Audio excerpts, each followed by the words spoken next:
start with that main event.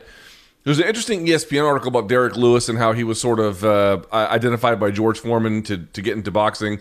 He chose MMA instead. It is, I mean, I guess my question to GBC would be like, what is the dominant story of the main event? Because here's the thing. We'll talk about the X's and O's a little bit later. This Foreman angle is kind of interesting. But the basic problem is this, BC. I went through and I looked at the odds for every Ciryl Gane UFC fight when the odds opened. And they move afterwards, but when they open. The only time he's been a bigger favorite were for his first two fights, and one of those guys, if not both of them, are not in the UFC anymore. Like, in other words, since then, the odds makers believe this is the least competitive fight. Plus, it kind of got made last minute. I realize that Lewis is beloved. He's going to be in his hometown. There's something to it. But part of this problem, right, is that it's kind of rushed and on paper, not very competitive. Well, you know, in the theory, yes, it's I wouldn't say not very competitive, but it's somewhere in the middle there, right? What is it? Caesar Sportsbook, our partners there, have it minus 360 for Ciryl Gane right now, plus 280 for Derrick Lewis. But, Luke, that's every big Derrick Lewis fight because he's the ultimate example of a puncher's chance. And, I mean, Luke, here's the deal. You said, what's the dominant story? The dominant storyline, unfortunately, is still the interim title business. We already hit that hard on Monday. I sort of asked you, I asked our good friends down under on Submission Radio last night, like, when can we stop talking about that? How about right now? How about right now, Luke? Okay, enough of this interim title bullshit, okay? We got a pretty damn good fight on our hands. The dominant storyline for me is that I just didn't expect Derrick Lewis to be back here. I know I've said it before. I don't know if people agree with me or not, Luke. I thought he poured out the jug of what was left of him in the elite sense against Cormier. He made it to the top. He was a storyline type of run there. Cinderella-like is really what I'm trying to say. You know, beating Alexander Volkov after losing every second of that fight. Gets into an opportunistic moment against DC, got in top-level shape, which is something in the past he said he just didn't do or didn't care about doing because he was always more about the money and going for the KO. I got to give him credit, Luke. That fight is, 3-4 years ago, and he's lingered to a degree, but he's also had some big, bright moments, including this current run he's on, where he's more dangerous, I think, now than he was then. So the odds reflect the fact that Ciryl Gane is just really looking like an absolute complete fighter with the only... Up to this point, Luke, the only lack, right, is do we know for sure he's got an elite all-time championship-level chin? I'm not sure we know that yet for sure about Gane, and that's why you love this matchup to hopefully find that out. But everything else, you know, short of one-punch power, Gane has looked the deal. These odds do reflect the accurate odds of where we're at here. But I think when you add in the hometown equation, add in the fact that it doesn't matter if Derrick Lewis is losing every second, he can still pull it out. It's a pretty damn good fight at the end of the day. Hate the interim title tag. Do love what it means because Lewis was already the number one contender. They fast-tracked Gane into this spot, and we're going to have somebody who comes out of this fight on a really good-ass streak heading into the Ngannou one for the real championship. So, Luke, I think those odds are right.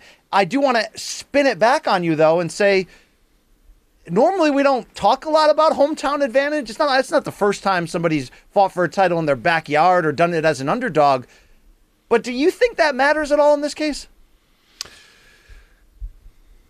I think it does. I mean, sometimes fights should be in someone's hometown and they're not, but it didn't make that big of a difference. Like, for example, I remember when they put Cruz versus Dillashaw in Boston.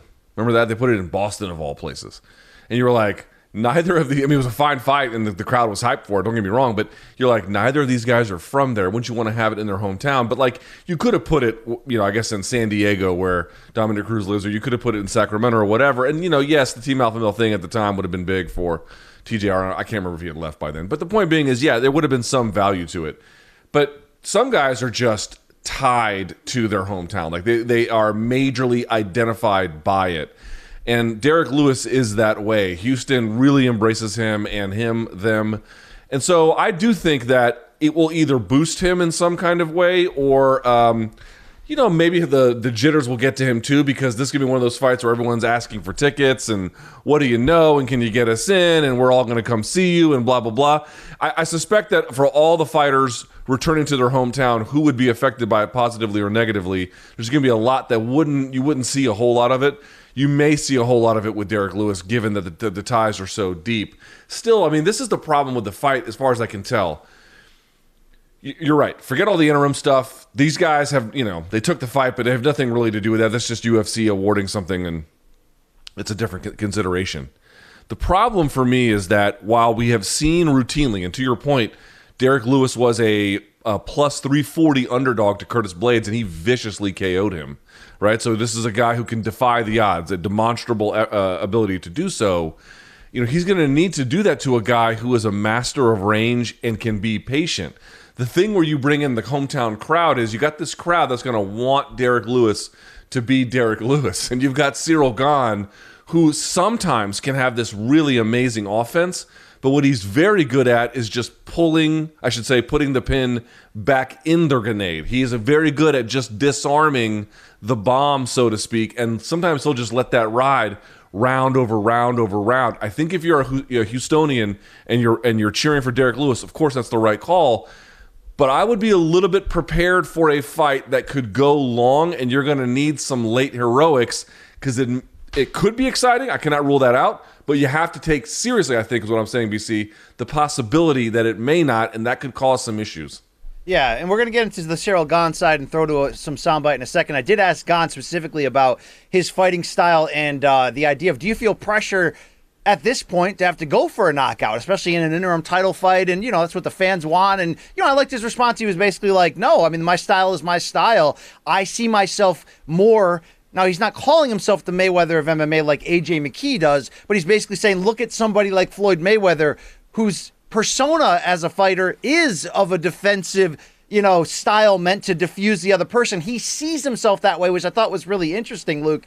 But before we transition into Ciryl Gane, who the hell is Derrick Lewis? And I want to ask you this. He's 36, which doesn't matter because it's heavyweights, right? And on top of that, he has a style where it really doesn't matter. He can carry that puncher's chance forever like an old Mark Hunt, whatever. But, Luke, I mentioned I didn't think he would keep up the motivation level and stay at this, super elite level since that Cormier fight. He has, but yet we're showing pictures of his last recent fights, and it brings up the Alier Latifi fight. Luke, Derrick looked like absolute shit in that fight, straight up. I don't even think he won that fight. I think, Latifi may have got a little bit jobbed on the cards. So I got to ask you, that fight's relatively recent. Is Lewis still the you, all or nothing, puncher's chance or nothing?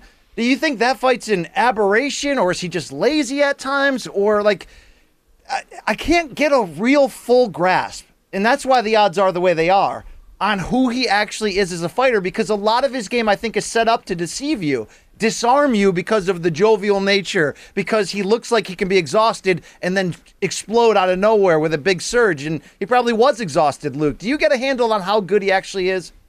So it's very hard to answer that because he's had severe injuries for a really long time, years, in fact. And so sometimes I think his back really was debilitating. I think, remember the first Francis Ngannou fight? A big part of that was the guy had trouble standing. If anyone's ever had back problems, and I've never had them like that dude has had them, but I've had them before, and it's debilitating. It's debilitating. You can't sit up. You can't move your hips. You can't rotate. Sometimes your neck can be affected. It feels like your stomach's getting pulled out in front of you. It's awful. And the pain can be severe and shooting. It can cause numbness in the limbs. If that's what you're dealing with, how do you train? How do you focus? How do you compete? How do you win? And he's somehow found a way at times to do that. I'll say this much, BC. He lost 2 in a row to Cormier and JDS back in 2018 and then March of 2019. But since then, it was a split decision against Blagoy Ivanov, but he's very good. He has a Latifi win, which let's call a little bit dicey, but he got it. But then he bulldozed, basically, Alexei Oleinik. Okay, he's long in the tooth. But the last one was maybe his most impressive win to date in some respects. It's Curtis Blades, and yes, Curtis Blades was a little bit one note with the wrestling, but we all know how good he is. We all know what kind of ability he has, how fast he is. He's probably the best wrestler, maybe, now that Cormier's not there. In the heavyweight division, you could say Stipe, too. They're up there, pretty similar. But, Blades is very, very good, and he got horribly KO'd. So I tend to think that I think you'll get a good version of what you're typically accustomed to with a guy like Derrick Lewis. Derrick Lewis is something of a overachiever in many ways in life. This guy served time in prison. The UFC did a special showing, and this guy, in his prison sentence, had to go out there and work in the fields in certain places. I mean, we're talking old school styles of judicial punishment, and he served his time and he got out and he found this. And he's had some ups and some downs competitively with injuries and everything else. But BC, this is what he's good at. You know as well as I do. Huge power.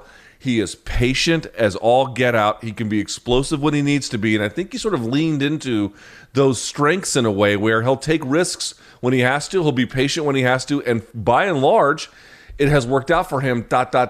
except the very, very best, which I have a feeling Ciryl Gane might be. BC, let me ask you a question about this. However unlikely you may view it, however unlikely I may view it, we just talked about a guy like Lewis being overachieving. Dude, if he won even an interim title, you would have to argue this is one of the more, something of an improbable success story in MMA, given how far he has pushed what appears to be potent power, but otherwise limited ability. Yeah, absolutely. I guess like it's almost like a Dennis Rodman type story where it's a guy who, you know, in his early 20s was doing nothing with his life. And like you mentioned, you know, did time and really didn't have a path or a passion. And I know he had the George Foreman thing where they tried to turn him into a boxer and all that. But then, you know, he just had such incredible natural athletic ability and aggression that once he put it together, he kind of just defied the odds and got here. But I think it's interesting that you call him an overachiever because given his backstory, he is an overachiever. I wonder sometimes, Luke, if he's an underachiever in the cage, meaning does he actually capitalize on what he has there? I think there's been times where, yes, injuries play a big key. I mean, look, I once pulled out my back 3 years ago on the toilet. I'm not even kidding, like reaching for something. And I had to crawl out of there after I was done. I mean, it's freaking crippling. So I don't understand how anybody from old Larry Bird to anybody operates with back issues at an elite level. But Luke, is it wrong to say he's also a little bit of an underachiever given that he fights kind of lazy? Like he'll bend over and be completely out of gas. Sometimes it's playing possum, sometimes it's not. I feel like he could be much better on the ground. We give him credit that for not having wrestling skills in the traditional sense, he's so big and powerful that he's hard to keep down. I feel like he could be much better down there and be a much more consistent ground and pound finisher. Maybe with, I don't know, more time, more focus. I feel like he loves the image of the one punch chance guy, and he plays that to a T. And that's why I think for me, it's hard to really gauge how good he actually is, because I think sometimes he's not always putting it together, you know, short of what we just saw in that Blades fight.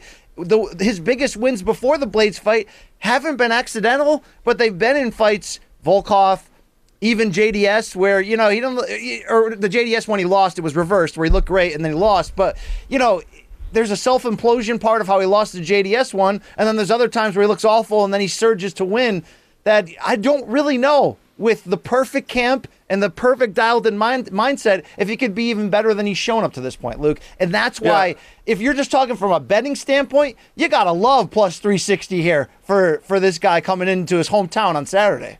Yeah, it's an interesting point. Like, did he fully maximize some of the skills we've seen flash now and again? No.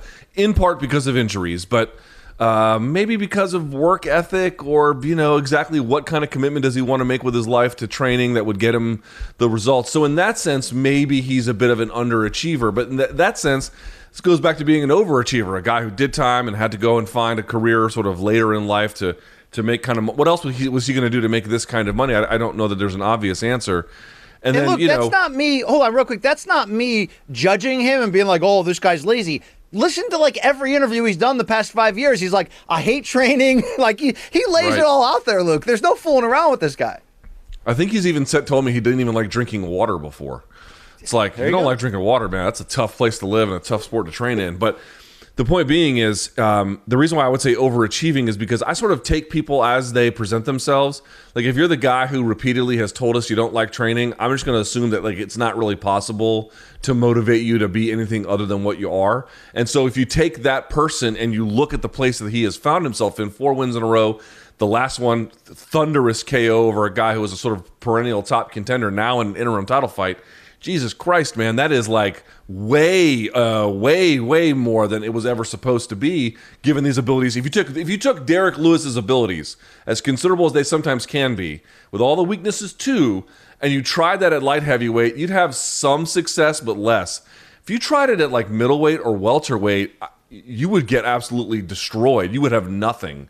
It's just because he yes, the division, and also, there's just a set of special circumstances for him in this current time. So I feel like it's pretty impressive that he's found himself in this position. I got to tell you, if you go out there and you win, interim title or otherwise, it's something of a transformative moment. Not so much for Ciryl Gane, although it could be. Puts him on a collision course with Francis.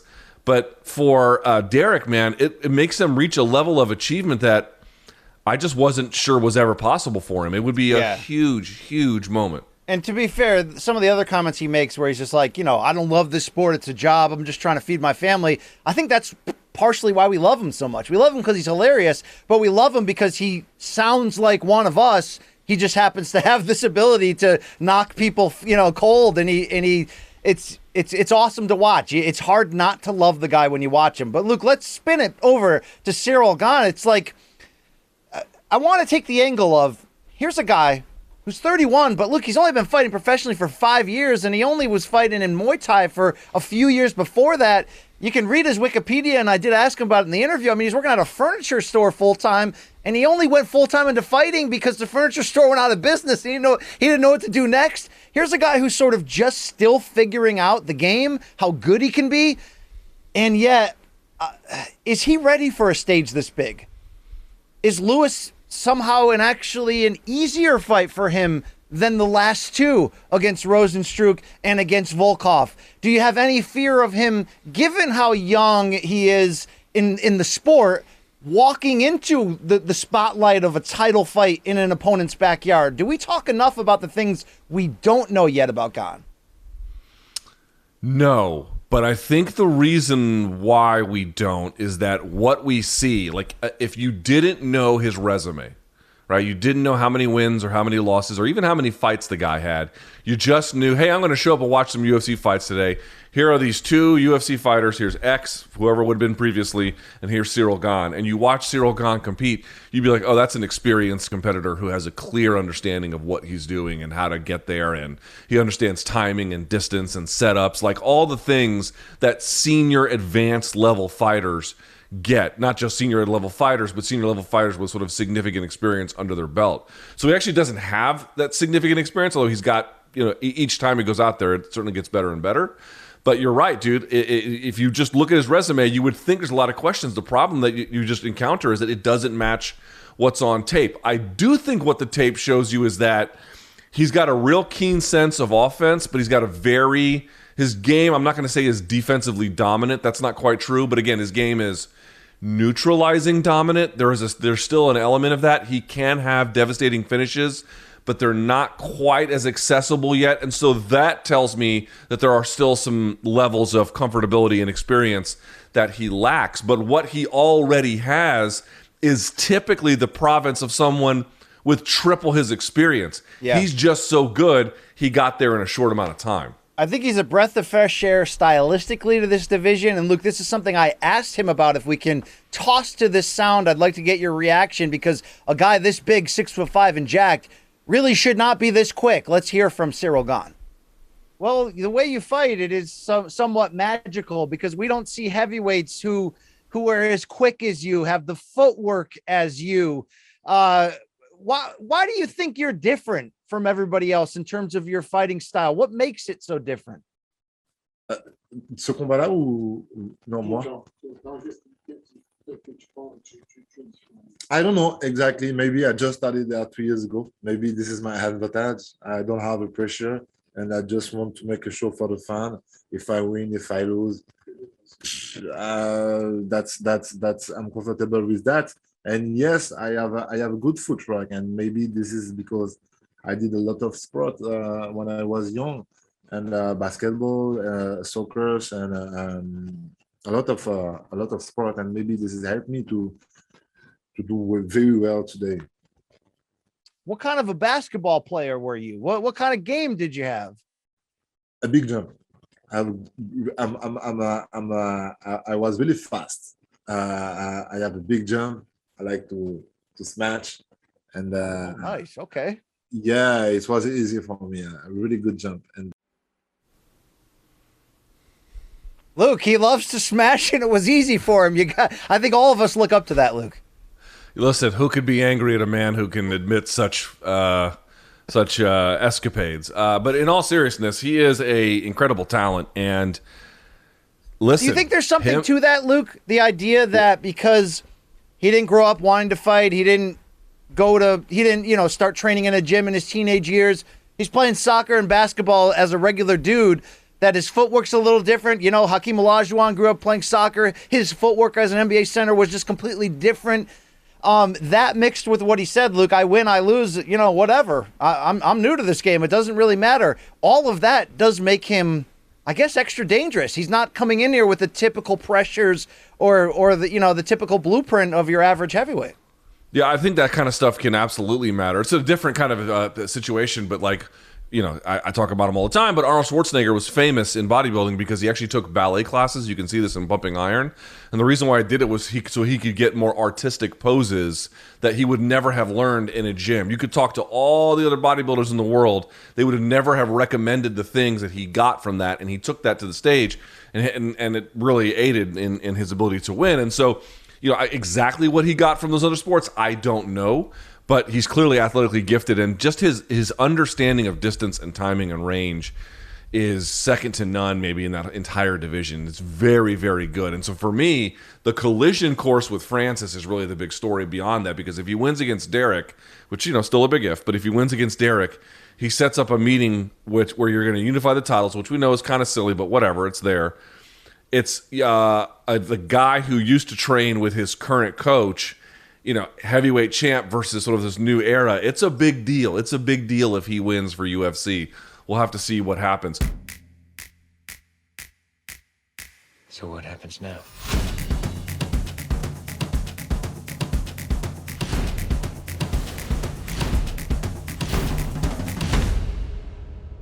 Hello, old friend.